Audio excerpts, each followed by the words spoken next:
मौजूद थे, जिनके सामने पूरी कार्रवाई हुई। और मैं यहाँ पे अदलिया का शुक्रिया अदा करना चाहूँगा। जो काम 8-9 दिन के अंदर पुलिस ना कर सकी, सिवाय बयानबाजी के, 2 दिन में जुडिशियल इंटरवेंशन की वजह से इवन दो सरकार ने बदयांती दिखाई और रातों रात बोर्ड चेंज करने की कोशिश की, मगर प्रॉपर इंटरवेंशन की वजह से मजिस्ट्रेट साहब के 2 दिन के अंदर ये पूरी एक्टिविटी, ये पूरी इंक्वायरी मुकम्मल होगी। अच्छा नासिर साहब, जो शुक्रिया बता रहे हो उसमें लग रहा है आप मुतमिन हैं। ये बताइएगा कि एफआईआर में तो कोई शक का इजहार नहीं किया, क्या अगर ये मर्डर है तो वालिदैन की तरफ से या किसी विटनेस की तरफ से किसी पे कोई शक का इजहार किया गया है? कोई ऐसी बात है?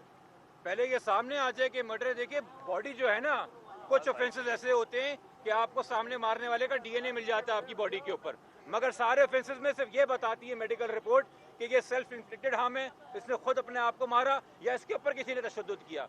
वो ये भी बता सकती है कि तशद्दुद करने वाला एक था या एक से जायद थे, कि कितनी चोटें और कहाँ कहाँ चोटें हैं।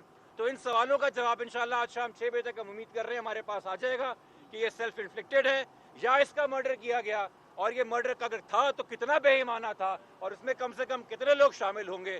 फिर अगेन मैं कहूँगा, ये इधर उधर की नैरेटिव और आधी पौनी और सटल हिंट्स कराना और 2 दिन रह गए ट्रेस करने के लिए, तो आज शाम अगर मेडिकल बोर्ड ने बता दिया कि ये मर्डर था और कत्ल था, तो फिर 2 दिन है, कातिल ले आइएगा आईजी साहब हमारे सामने, क्योंकि आप भी नहीं मीडिया को कहा था कि 2 दिन में खुलासा कर देंगे।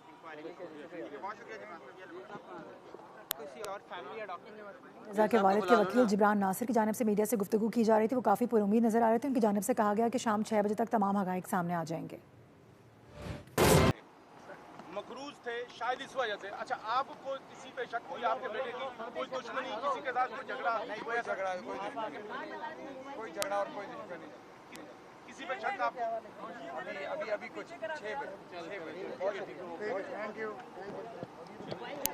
मीर रज़ा के वालिद की जानिब से गुफ्तगू की जा रही थी। सहाफ़ियों ने